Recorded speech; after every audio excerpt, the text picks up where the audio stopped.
The Plains Rally would mark the third round of the MRF Fiesta ST Trophy, and a competitive field of cars would head out to the Welsh stages this weekend, including Ewan Tyndall joining the championship for his first event and his first time on gravel. Ewan, first event in the STs and first actual forest event as well for you. Yeah, really looking forward to it. It's been quite a long time at the car, to be honest, like 6 months since my last rally in the junior championship, so passed my test last week and looking forward to my first forest rally. Onto the stages then, and fastest out of the blocks will be James Giddings and Sean Cunniff. They open up a 13-second lead in the rally after the first 4 stages of the event. Get it round, get it round. In she goes, tidy. Watch that rock in tight. And 1 left, don't. 40. 6 left. 60. James, how's it going this morning? Very good. Varying conditions in stage 1, like going from good grip into slippery, but a couple of moments where I thought the back end was going, but the tyres managed to hold on, and it all seemed pretty good. No problems for Martin Laverty and Phil Kenny, making a good start to the event to lie second at this stage, not far off that lead. How's it going this morning, Martin? It's going okay. We have thankfully no problems as such. We've changed nuts, we've changed a different style of nuts, and I think that's working out better for us. We seem to be improving a bit stage times. There wouldn't be any problems to report either for Matt and Tim Tordoff, ending the morning third. Matt, made it to service. How's things going this morning? Yeah, good. I mean, first couple of stages, we're good. Just getting back into it again after the last rally. Fortunately, 3 and 4 were cancelled. Obviously, due to a bit of a crash and medical, so nothing we can do about that. Just got to concentrate this afternoon now. But what about our rookie Ewan Tyndall then, with Paul Hudson alongside? Well, things were going to plan so far for their first forest event. A few moments, but nothing major as they end the morning with 4th. 7 opens, don't cut. Left 7 opens, don't cut. Into left 4 long. Into right 3 and stay middle through posts. 40, stay middle over. First couple of stages down, Ewan, so how did you find that? Yeah, I really enjoyed them actually. First stage went well, overshot a few hairpins, but you know, it was all in control. Second stage, felt like I had a puncher, backed off a little bit, but I didn't have a puncher after I checked at the end of the stage. But no, really enjoying them forest stages. Unfortunately, Calvin Green and Ocean Owen just couldn't get into the rhythm this morning. They reached the service with a disappointed 5th place, not at all where they wanted to be. Tightens into a 3 flat. Keep it on. Keep it on. Go on. Good lad. 60. Flat 2 left. 40. And then it goes 2 right, slow in. 7 right, 7 left. Tight kink. 7 right. 7 left. Keep in. 3 right over crest. Good lad. 3 right over crest. How's it going this morning, Calvin? Yeah, we've had a disappointed morning so far. Only doing 2 stages, and we couldn't get into Devnant. And we were trying to have a good push through Garthinog, but obviously they cancelled 2 stages. So we've only had the 2 stages, and we've had a bad run through there. So yeah, we'll have to just go in this now and get through Devnant, and then hopefully we can have a good push through Garthinog. Hopefully if they'll run in now. But yeah, we're quite far back at the moment, but we just want to try and get the speed back up now and try and climb back up the leaderboard.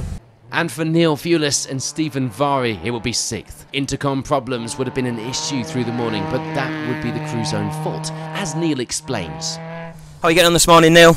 Not so bad so far. Bit of a mistake on the first stage for me, trying to adjust the air intake on the roof and turn the intercom volume down. So I was interested in the first stage, but second stage a lot better, getting to the rhythm of it. Yeah, I think so. Enjoyed it. And then just a bit unfortunate the delay, but we'll see how we go this afternoon. So with the morning complete, it's a close battle in the results so far. That could all change though, as the crews head out into the afternoon. Before our Fiesta competitors go out for the afternoon stages though, Tim caught up with the championship sponsors MRF in the service part to talk tyres and the championship so far. From our point of view, we've just arrived now at the Dolgellau service halt. It's going really well. At first you never know exactly what's going to happen. The first rally was good, second rally wasn't because it got called off, thankfully, because we didn't want all that ice and snow.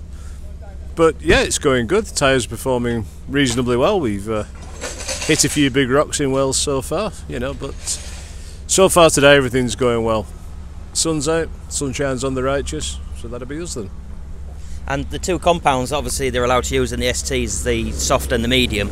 Obviously, the weather's changed slightly today, damp on the ground, but the air temperature's high. So what's the sort of tyre that you should use for this? Oh yeah, I mean obviously the air temperature can be quite warm, but until that translates into the ground, which means it's got to have been warm for a couple of days. And bearing in mind that last night it rained quite hard, so and you can see the cars coming, and there's a lot of mud on them. That it was going to be soft all the way, really. If you have to use a tyre for the conditions.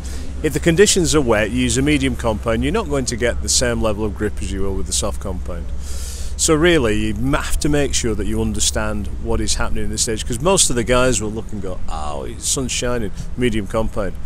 No, because you can end up actually having more wear with the medium compound because you don't quite get the same level of grip when it's wet, so you get a lot more wheel spin and that damages the tyre more. So you have to make sure that you pick the right tyre for the right conditions, and today it's looks quite warm and nice, but it's soft all the way. On to the afternoon stages then, and there would be no change for Neil Fulis and Stephen Vari, ending the rally with 6th place overall.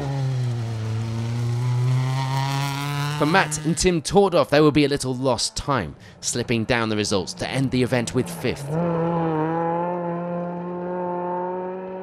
It was a similar story for Martin Laverty and Phil Kenny as well, seeing them drop down to 4th place on the leaderboard. The times though were all still close throughout.